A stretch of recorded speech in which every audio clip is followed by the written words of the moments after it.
Stangibelisco here. I have a little story and maybe a little lesson for you here.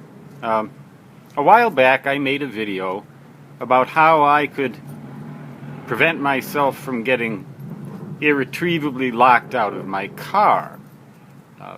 I have attached to my wallet here a little key fob that will open the door, unlock the door, provided that the battery works, to my car. But if that battery should happen to fail, I can still unlock the door with this extra key. Now this happens to be the same key that fits in the ignition, or a copy of a key that fits in the ignition. So you would think, what a dummy, Stangibelisco, what a stupid nut case he is.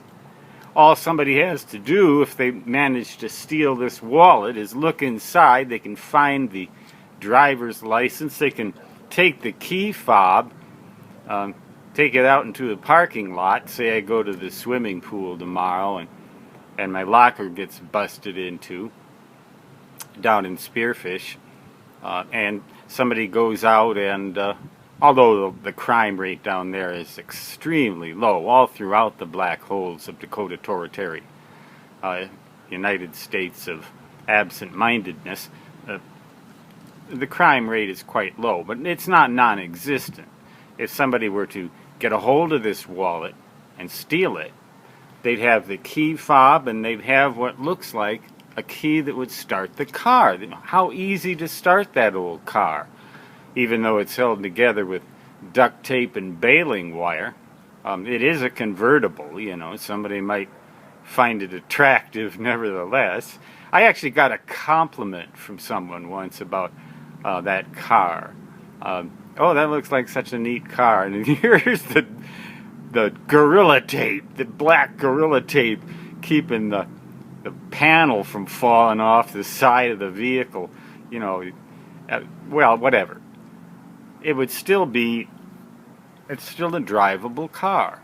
And it looks like, geez, all they got to do is start this. Well, when I got this key copy made, that was my intention. In case I should happen to lose my keys, I would be able to still drive the car. So every key nowadays in modern electronic ignition systems has a little chip in it. And that chip communicates with a chip in the ignition system.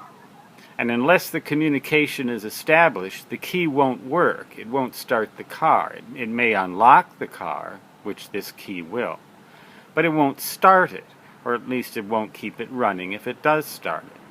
Now this key, which is my regular key on my keychain, has that little chip in it, and it works, and the car starts, and it keeps right on running. But for some reason, when I got the copy made, somebody made a mistake with the chip in this key. Even though they sent it all the way back to the factory for replacement, for some reason, the chip had something wrong with it. So it will start the car, and the car will run for about 5 seconds. And then it'll stop. And there's absolutely no way to keep it running. It'll stall. Why? That electronics is automotive electronics, and it's beyond my comprehension, unfortunately. I never took auto mechanics. I know how to change my oil, check my transmission fluid, check my battery, and all that sort of stuff, but I don't, for the life of me, know exactly how this works and why this key doesn't work. But if somebody actually managed to steal this wallet and start the car, they'd think, hey, what a dummy, this guy. Well, I am a dummy. And so are the people who made this key copy. Everybody involved was stupid. And the result of all that stupidity combined was a masterstroke of genius. For that thief could very easily get caught in the act. He'd probably panic and leave the car immediately. But who knows? He might keep trying to start the car long enough for somebody to catch him, or at least ask him what was wrong. I'd end up getting a good description of the guy from him, and one thing would lead to another.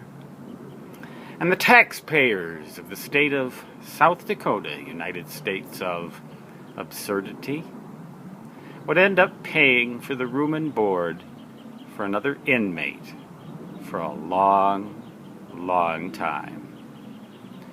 Boo-hoo. Stan Gibilisco signing off. Until next time, so long.